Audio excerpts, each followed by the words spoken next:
sometime I would expect this coming summer, once the ground dries up, they'll dig up the current grave marker and install a new one with his name on it.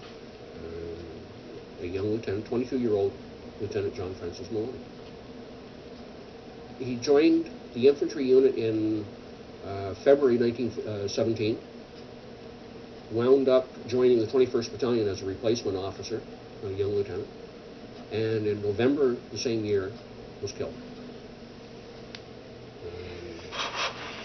Just one of the tragedies of war. And I really felt that it was important that his grave be properly marked, identified. As a tribute, all our heroes need to be properly honored. And that's what I try to do. It all started a few years ago. I became webmaster for a website to honor the 21st Battalion from the First World War. The battalion was formed out of Kingston, fought in France and Belgium.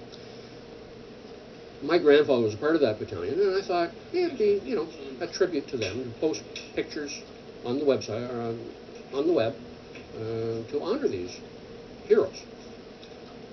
And as part of that, there's a chap who's a member of the Canadian Forces, was posted to Belgium, and he offered to take several weekends and travel the cemeteries, France and Belgium, and take some photos for me for the website. He came across one in the White House Cemetery in Belgium of an officer, unknown officer of the 21st Battalion, is the way the grave was identified. And he sent it along to me, and he said, I don't know if you really want this for the website or not. It doesn't have a name on it. But he said, you should be able to figure out who it is.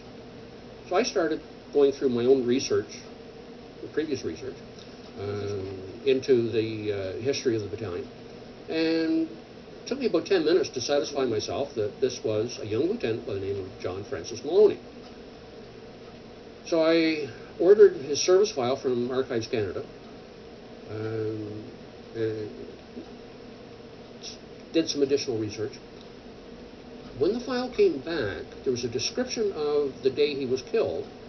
He was in a working party of 200 men, supervising this working party.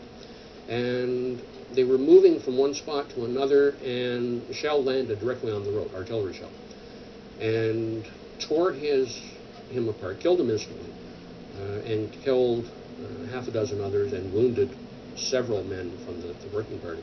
A burial party came along a couple of days later. They couldn't identify him because there was no identification other than his uniform. So they buried him and recorded it as an unknown officer. About a month and a half ago, I got word back from Veterans Affairs that they had approved and came to the same conclusions that I had come to. And they've sent the entire package now to Commonwealth War Graves Commission in Europe for action to have the grave marker changed. At some point this summer, the Canadian military will hold what they call a rededication ceremony when this grave marker is officially recognized.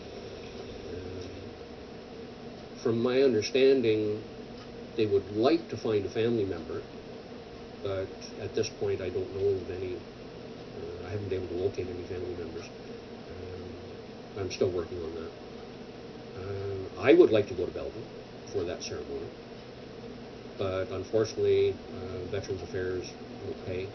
I'm retired. I can't afford. I made a trip in 2007 for the 90th anniversary of Vimy Ridge, and I just can't afford to do it again.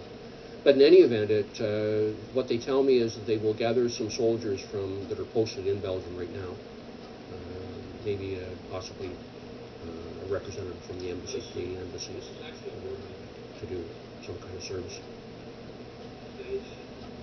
which he deserves.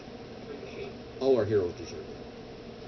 And to visit those cemeteries, I'm sure we've all seen pictures of them, thousands of crosses and grave markers.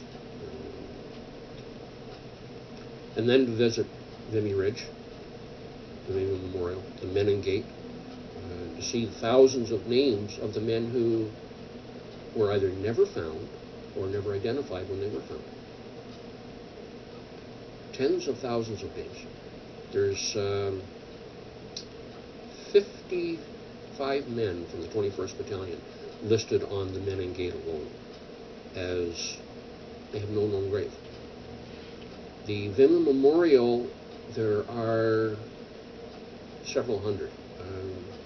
They don't have a known grave. They may be buried in a grave that has it identified as an unknown soldier, or maybe their body was just never found, and there were a lot of those. And to walk around the Vimy Memorial, just to see those names, is very moving. To me, it's inspiring. It motivates me to do the research to honor these men. Gives me time to do some thinking, actually. I don't always take a moment to think about this old building.